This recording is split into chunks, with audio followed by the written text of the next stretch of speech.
नमस्ते दोस्तों। इस बार कविता नहीं, कहानी। मेरी लिखी कहानी है घर लौटते हुए। इस कहानी को हमने ड्रामे के अंदाज में थोड़े पेश करने की कोशिश की है। मैं उम्मीद करता हूं कि आप लोगों को पसंद आएगी। कहानी में मेरे साथ आवाज़ें दी हैं जया और रेनू ने। मैं उन लोगों का शुक्रगुजार हूँ और मैं शुक्रिया अदा करता हूँ उनका भी, जिन्होंने बैकग्राउंड में रहकर बहुत मेहनत की और इस वीडियो को बनाया। तो आइए सुनते हैं कहानी घर लौटते हुए। मैंने सामने टेबल पर पड़ी घड़ी की तरफ देखा। शाम के 4:30 बज रहे थे। मुझे आज ऑफिस से जल्दी निकलना था। मैं अपने बिखरे हुए पेपर संभालने लगा। अभी कुछ पेपर बैग में रखे ही थे कि मेरे फोन की रिंग बजी। मैंने नजरें घुमाकर देखा, फोन मेरी पत्नी राधा का ही था। वो भी अच्छी तरह से जानती थी कि मैं आज ऑफिस से जल्दी निकलने वाला हूं।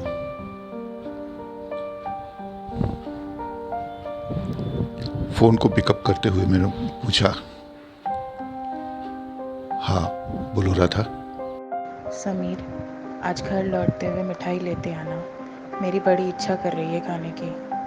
हाँ ठीक है राधा, मैं ले आऊंगा। और कुछ? नहीं, बस और कुछ नहीं, बस तुम जल्दी से आ जाना। राधा की तबीयत काफी दिनों से खराब चल रही थी। कई जगह दिखाया मगर कोई ज्यादा फर्क नहीं पड़ रहा था। इसलिए मैं ऑफिस से भी कई बार फोन करके उसका हाल पूछ लिया करता था। लंबे समय से दवाइयां खाते रहने की वजह से भी कई बार कुछ अलग चीज खाने की इच्छा करती है। यही सब सोचता हुआ मैं कब मिठाई की दुकान पर पहुंच गया पता नहीं चला। मिठाई लेकर मैंने गाड़ी को घर की तरफ मोड़ दिया। राधा गेट पर ही मेरा इंतजार कर रही थी। मैंने गाड़ी को वहीं साइड पर लगाया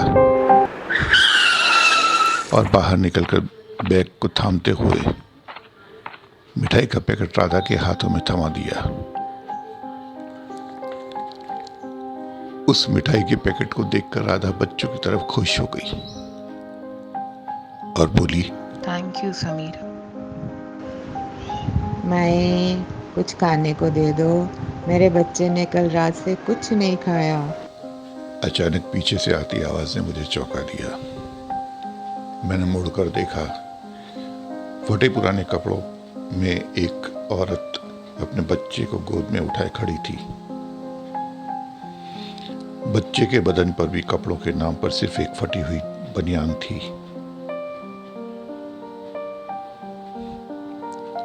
मैंने उसकी तरफ देखते हुए कहा, चलो माई चलो, आगे चलो। रुको समीर। राधा ने मुझे रोका और फिर उस औरत की तरफ बढ़ते हुए अपने हाथ वाला पैकेट उसकी तरफ बढ़ा दिया। राधा, मैं कुछ बोलता उससे पहले ही राधा ने मुझसे कहा, नहीं समीर, मैं फिर कभी खा लूँगी। आज इस बच्चे को इसकी ज़्यादा ज़रूरत है। माई तेरा घर आबाद रहे, तेरी जोड़ी बनी रहे, सदा खुश रहे। ये कहते हुए उसने मिठाई का पैकेट खोला। उसमें से मिठाई का एक टुकड़ा निकालकर अपने बच्चे को दे दिया।